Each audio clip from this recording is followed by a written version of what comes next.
Jelas ya ayatnya, Muhammad ini dekat dengan jin. Masa ini tidak boleh disiarkan di publik? Oh, rupanya ini Al-Quran tidak boleh diterjemahkan. Makanya MUI ngecam Muhammad KC. MUI mengecam gara-gara ini ditampilkan. Negara kita negara hukum. Siapa melanggar hukum harus dihukum. Kalau melanggar agama, negara kita bukan negara agama. Baik, tema kali ini adalah Muhammad KC dikecam oleh MUI. Kenapa MUI sampai mengecam? Gara-gara membuka ayat surat 72 Al-Jin ayat 19. Saya bentangkan ayatnya ini.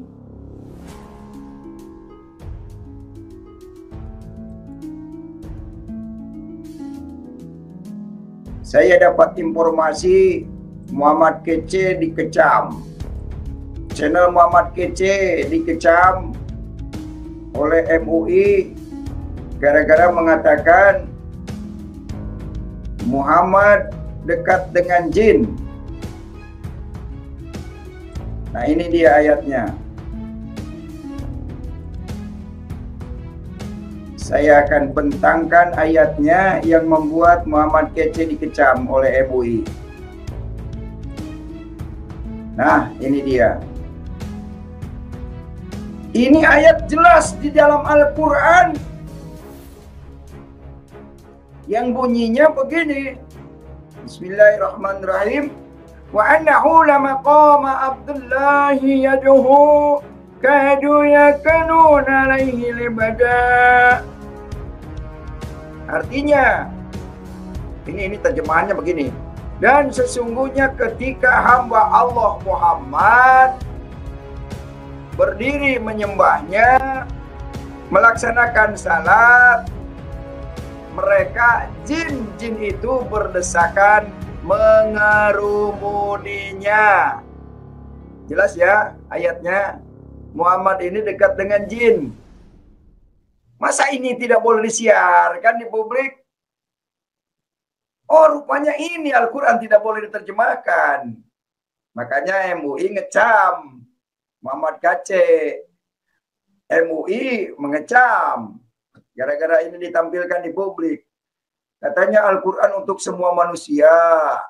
Kenapa ditampilkan, disiarkan Muhammad dekat dengan jin gak terima?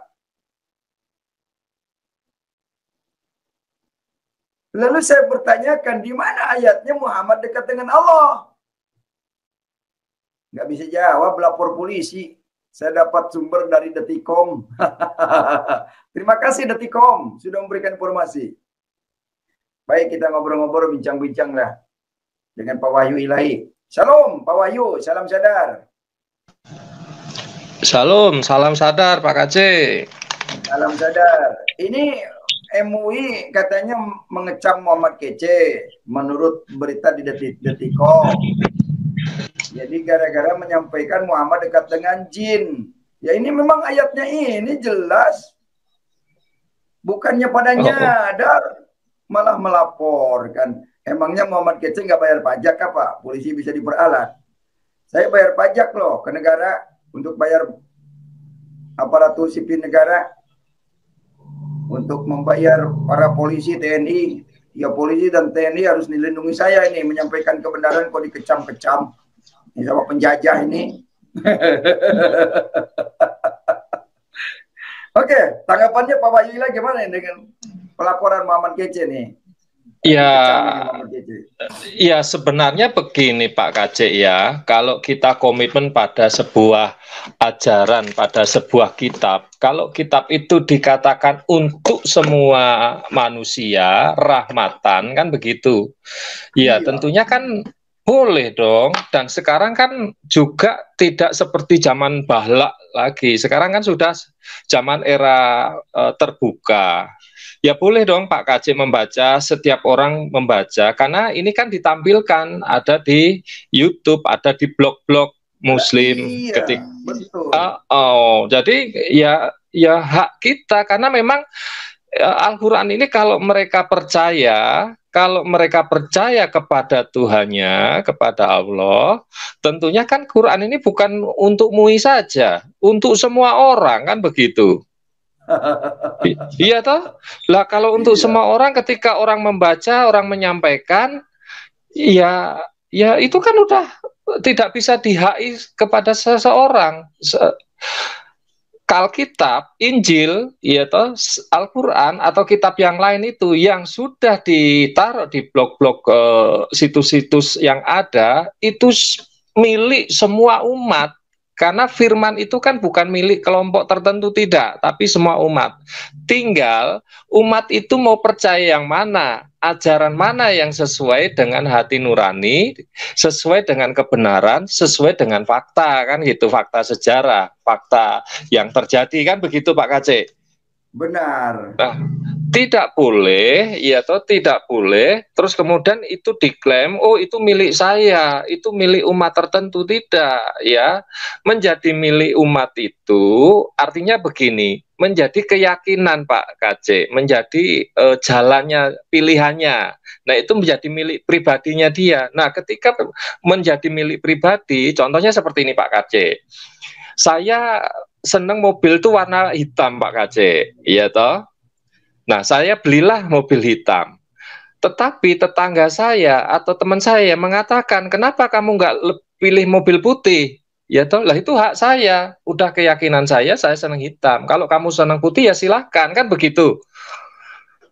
Nah, ini ilustrasi yang sederhana saja. Demikian juga ketika agama, ya, ketika ajaran Al-Quran ini sudah dibuka, orang semua membaca, silahkan. Ketika orang itu yakin kepada Al-Quran, ya silahkan. Itu haknya dia, kan gitu. Tetapi ajaran-ajaran itu yang tertulis di situ kita bacakan. Pak KC kan membacakan ini tidak menafsir ya Pak ya? Oh iya. Nah, Pak KC membacakan, Pak KC memberitahu, loh kok ada yang seperti ini aneh ini, kan begitu. Ya toh, itulah hak kritis seseorang, karena memang manusia diberi kecerdasan. Bedanya manusia dengan hewan, kita memiliki akal pikiran, akal budi, punya nalar, daya nalar. Ini masuk akal, relevan atau tidak, kan begitu Pak KC. Makanya orang tidak bisa mengklaim. Sekarang begini, Alkitab sendiri dibaca oleh teman-teman kita, debater-debater Muslim, bebas dia mau apa, membaca, membuka, ya toh bebas. Tetapi ketika dia belum memahami ayat-ayat itu, ketika dia bacakan, kita memberi hak jawab, ya itu kan mari kita berdialog di situ. Jadi bukan lagi menjadi milik privat Pak KC. Ketika sudah ditaruh di blog, di situs, semua orang bisa melihat, membaca, itu bukan lagi milik kelompok tertentu, termasuk Injil, ya, termasuk Alkitab Pak KC, ya. Keputusan orang itu mau mengambil, percaya kepada Injil atau Al-Quran, itu hak eksklusif, itu hak yang diberikan kepada kita. Kan di surat Al-Quran juga jelas mengatakan Allah memberi, akan menyesatkan orang yang dia kehendaki dan memberi jalan keselamatan atau seperti itu bagi yang Allah kehendaki, kan begitu. Jadi hak umumnya, hak eksklusifnya itu milik Tuhan, kan gitu loh. Nah ini yang harus dipahami oleh teman-teman kita semua, oleh bangsa Indonesia, bahkan di dunia, kan begitu. Makanya teman-teman yang ada di sana jangan kemudian memiliki dua pola. Kadang-kadang teman-teman itu hanya memiliki dua. Kalau tidak salah paham, mereka memahami paham yang salah, kan gitu loh. Nah, pentingnya kita diskusikan itu supaya tidak memahami paham yang salah, kan gitu. Ayo kita buka, begitu Pak KC. Kita terbuka.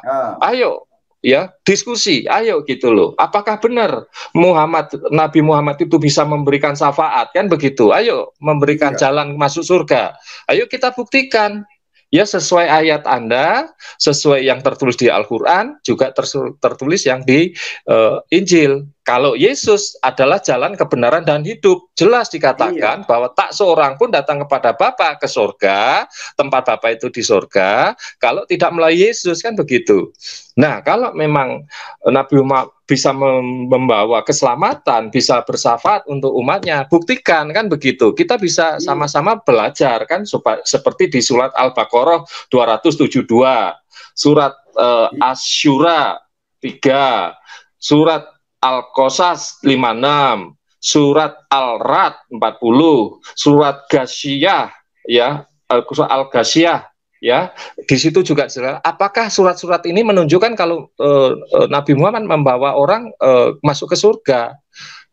Ayo, yang berbicara adalah kitab itu masing-masing. Jadi tidak bisa Pak Kacik dilaporkan atau dituduh-tuduh itu, karena itu sudah memilih umum, semua orang boleh. Iya toh, karena yang tahu, iya toh, yang tahu isi hati ini, yang tahu isi hati itu hanya Tuhan, kan gitu loh. Benar. Ya, hanya Allah. Jadi orang itu tidak bisa menjudgment. Menurut saya seperti itu pendapat saya, Pak Kacik. Karena ini era keterbukaan, orang mulai kritis, orang mulai cerdas, tidak lagi dibodoh-bodohi dengan cerita-cerita, dongeng-dongeng para guru-guru kita yang dahulu. Terima kasih Pak Kacik sementara itu. Iya.